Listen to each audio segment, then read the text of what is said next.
ক্ষমতা টিকিয়ে রাখার জন্যে, ক্ষমতা পাকাপোক্ত করার জন্যে যারা এই মানুষকে গুম করে, খুন করে, আয়না ঘরে ঢুকায়, বুঝতে হবে তাদের ব্লাডের মধ্যে ফিরআউনের ব্লাড ঢুকে আছে। কথা বলেন ঠিক না? এটা ওখান থেকে পাওয়া গেছে। কারণ হেও তার ক্ষমতা টিকিয়ে রাখার জন্য পারেনি। শেষ পর্যন্ত আল্লাহ পানিতে সুবায়া মারছে। কথা বলেন ঠিক? পানিতে ডুবে আর আল্লাহরে কয় আমানতু বিল্লাহিল্লাযী আমানাত বিহি বানু ইসরাঈল ওয়া আনা মিনাল মুসলিমিন। বনি ইসরাঈলের এতগুলো মারকুল তুমি খালি করলা। জুলুম যখন শেষ পর্যায়ে, চূড়ান্ত পর্যায়ে পৌঁছে গেছে, তখন আল্লাহর পাকড়াও শুরু হয়ে গেছে। কথা বলেন ঠিক কিনা? এর আগে আল্লাহ সুযোগ দেয়, দেখি তওবা করে কিনা। একটা পর্যায়ে জুলুম করতে করতে করতে করতে যখন সীমা ছাড়াই ফেলে, তখন আল্লাহর পাকাড় শুরু হয়ে যায়। কথা বলেন ঠিক কিনা? জুলুম করতে না। তো হযরতে আসিয়া ফেরাউনের ঘরে ফাসলি, কিন্তু অন্তর দিয়া মহব্বত করে মুসা নবীকে। সুবহানাল্লাহ। এই কথা যখন ফেরাউন জানতে পারছে, আসিয়াকে উত্তপ্ত বালুর মধ্যে শোয়া উলঙ্গ করে শাস্তি দেওয়ার প্রস্তুতি নিছে। নাউজুবিল্লাহ। আর ফেরাউনের শাস্তির ধরন ছিল, তার লকবই আল্লাহ কোরআনে বলেন ওয়া ফিরআউনা যিল আওতাদ, এলো প্যারাগওয়ালা, যাদেরকে শাস্তি দিত চিৎ করে শোয়াইত, শোয়া দুই পায়ে লোহার বড় বড় প্যারাগ মারত, দুই হাতে লোহার বড় বড় প্যারাগ মারত।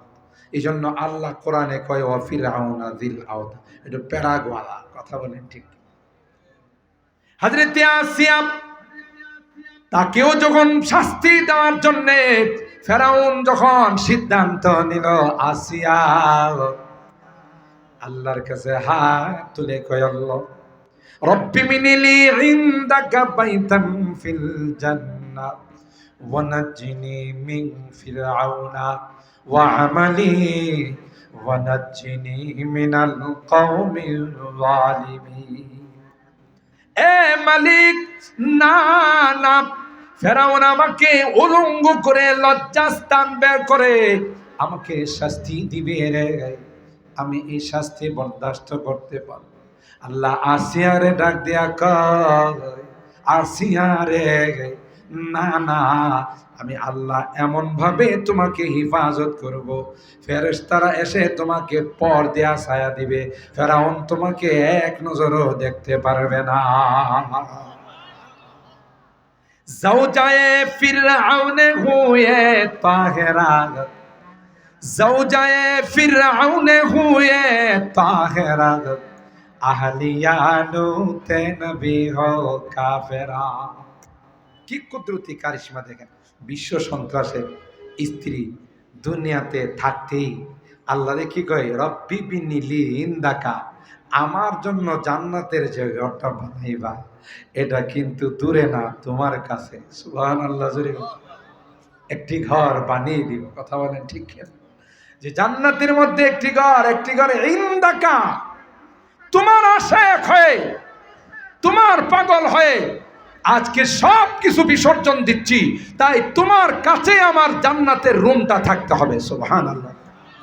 তাফসীরের কিতাবের মধ্যে আসে হযরত আসিয়া দোয়া করতে দেরি হয়, আল্লাহ পাক রব্বুল আলামিন আসিয়ার জান্নাতের মাকামটা তার সামনে দেখাই দিয়েছে। একটু জোরে সুবহানাল্লাহ। জাওজায়ে ফিরআউন হুয়ে তাহেরা, আহলিয়ানু তে নবী হো কাফেরা, জাদায়ে আযর খলিলুল্লাহ ওয়াগাদ और किनानु का गुमराह हुआ। আজার মূর্তি পূজক, তার ঘরে মুসলিম মিল্লাতের রুহানি পিতা ইব্রাহিমকে পাঠাইছে। কোথায় যাবে?